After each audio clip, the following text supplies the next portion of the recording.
শোক কাটিয়ে স্বাভাবিক হওয়ার চেষ্টা করছে মাইলস্টোন স্কুল অ্যান্ড কলেজ।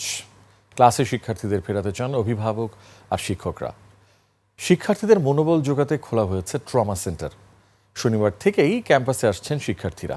আর শ্রেণীকক্ষের কার্যক্রম শুরু হবে বুধবার থেকে। মোহাম্মদ হানিফের ক্যামেরায় সাদাত হাবিবি সেতুর রিপোর্ট।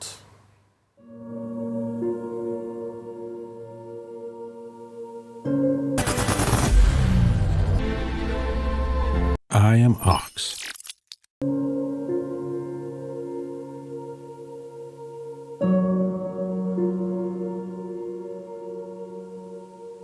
গুনে গুনে 12 দিন পার করে অবশেষে আবারও দুঃসহ স্মৃতির ক্যাম্পাসে ফেরা।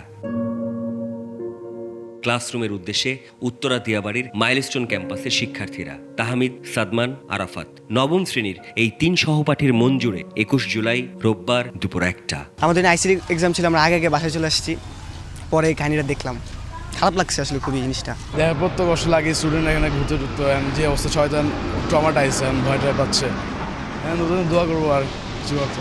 সময়ের প্রয়োজনেই থমকে থাকা অসম্ভব। 12 দিনে প্রিয় স্কুলের অনেক কিছুই আর থেকেও নেই, যেন বদলে গেছে অনেক কিছুই। হাসি, আনন্দ আর খুনসুটির প্রাঙ্গণ এখন শোকের দগদগে ক্ষতের জানান দেয়। ফুলেদের খেলার মাঠ জুড়ে এখনো চেপে আছে অপার নিস্তব্ধতা। চোখে মুখে আক্ষেপ আর আফসোসের ছায়া, আর শোক সইবার তাড়নার নতুন এক বাস্তবতা। তবে এত মৃত্যুর উঠোনে স্বাভাবিক হতে চাইলেই কি স্বাভাবিক হওয়া যায়? সবাই মানসিকভাবে ভেঙে পড়েছে, এটাই স্বাভাবিক। এই জীবন থেকে আসলে ওই ট্রমা থেকে বেরিয়ে আসা খুব একটা সহজ না, কিন্তু আমাদের সবাইকে তো চেষ্টা করতে হবে। এটা আসলে স্বাভাবিকভাবে নিতে পারতেছে না কেউ, সবাই খুব ট্রমাটাইজড হয়ে আছে। এটা লেখাপড়ার পাশাপাশি শিক্ষার্থীদের মনোবল বাড়াতে মনোযোগ দিতে হচ্ছে শিক্ষকদের। বাবা মার চাইতেও শিক্ষকদের সাথেই সবচেয়ে বেশি সময় পার করে শিক্ষার্থীরা। অভিভাবকদের চাইতেও তাই তাদের গুছিয়ে নেওয়ার চেষ্টা কিংবা গুছিয়ে ওঠার তাড়নাও বেশি। প্রতিষ্ঠানটি শিক্ষার্থীদের ক্লাসে ফেরাতে চেষ্টা করছে, অভিভাবকদের চাওয়াও একই।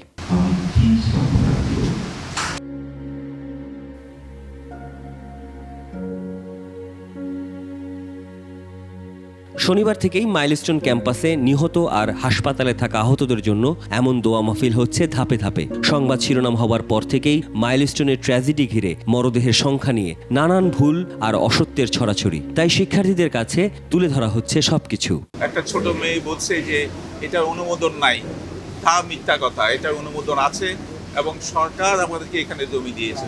এখানে বিল্ডিং করার সময় রাজুকের কাছে আবেদন করেছি, রাজুক আমাদেরকে প্রথমে বলছে না, এখানে সিভিল এভিয়েশন অথরিটির পারমিশন লাগবে।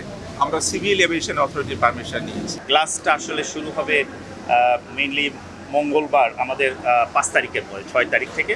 আর কালকে আমার ক্লাস 9-10-এর একটা পরীক্ষা আছে, আমরা গার্ডিয়ান চাচ্ছে তারা পরীক্ষাতে অ্যাটেন্ড করুক। রোববার নাগাদ মাইলস্টোন ট্র্যাজেডিতে মৃতের সংখ্যা দাঁড়িয়েছে 34-এ। নিহতদের অধিকাংশই শিশু। জীবনের সাথে লড়াইয়ে হাসপাতালে কাতরাচ্ছেন আরও 34 জন। সাদাত হাবিবি সেতু, 21 টেলিভিশন, ঢাকা।